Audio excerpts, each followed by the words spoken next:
All right, let's talk about something we see every single day, but probably never really think about: concrete.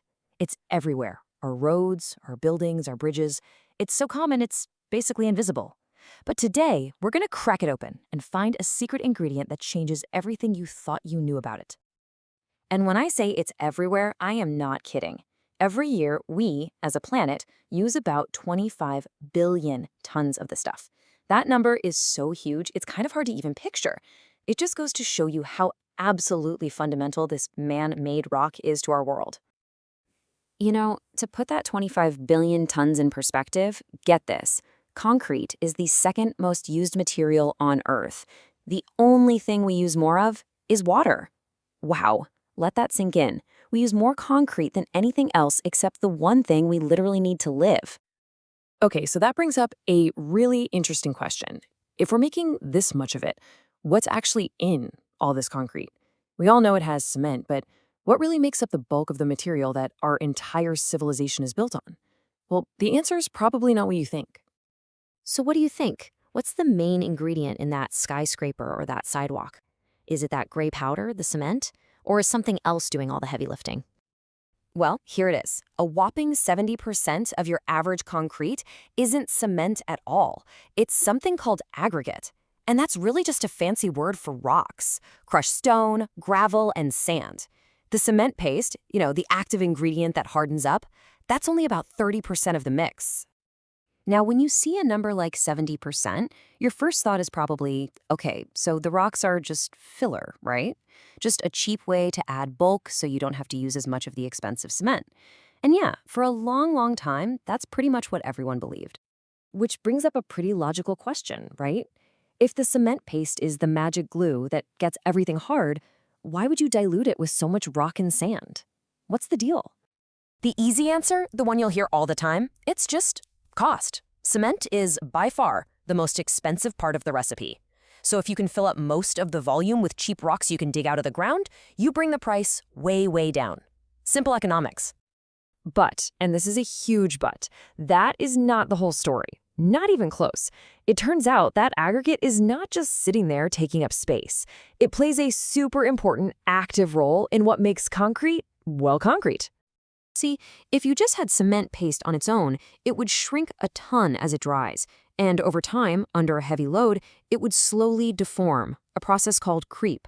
The aggregate acts like a rigid skeleton inside the mix. It physically holds everything in place, fighting against that shrinkage and creep. It's the reason our structures stay strong and stable for decades.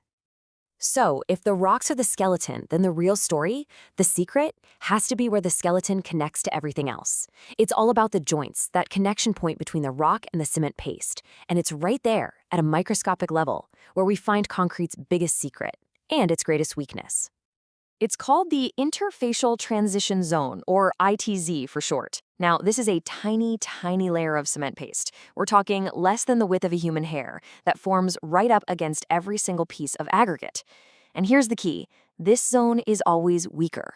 Think about it like this. If you try to pack marbles into a box, you'll always have bigger gaps right up against the walls, right?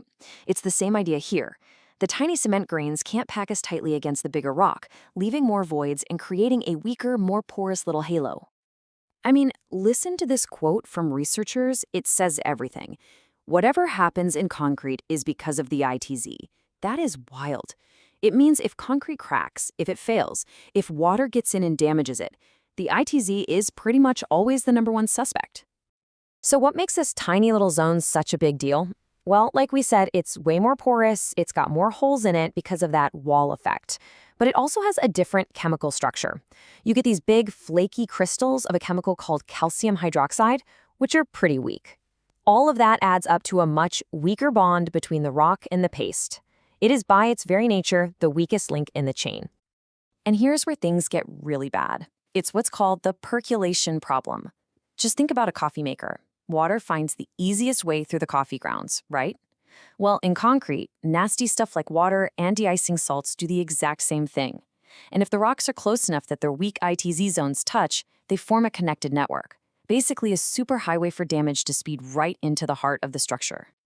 And this, right here, just lays it all out. It's night and day. When those ITZ zones are isolated and disconnected, a crack has to fight its way through the strong cement paste. But when they're connected, it's an easy path to failure.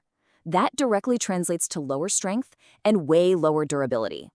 So let's connect the dots here. If this weak zone, this ITZ, forms right on the surface of the rock, then it stands to reason that the type of rock you use has gotta matter a lot. Its texture, its chemical makeup, all of that is going to change the quality of that bond, and that changes the whole concrete. So this begs the question, could you use the exact same recipe, same cement, same water, same everything, but just swap out the rocks and get a totally different kind of concrete? Well, take a look at this. The answer is a huge, resounding yes. This study from South Africa is just incredible. They used 2 different types of local rock, quartzite and andesite, but kept the rest of the mix identical. And the result? The concrete made with andesite was way, way stronger. The only thing they changed was the rock. And it's not just about raw strength. The rocks pretty much dictate everything. Use a really stiff rock like dolomite, and you get a much stiffer concrete that doesn't shrink very much.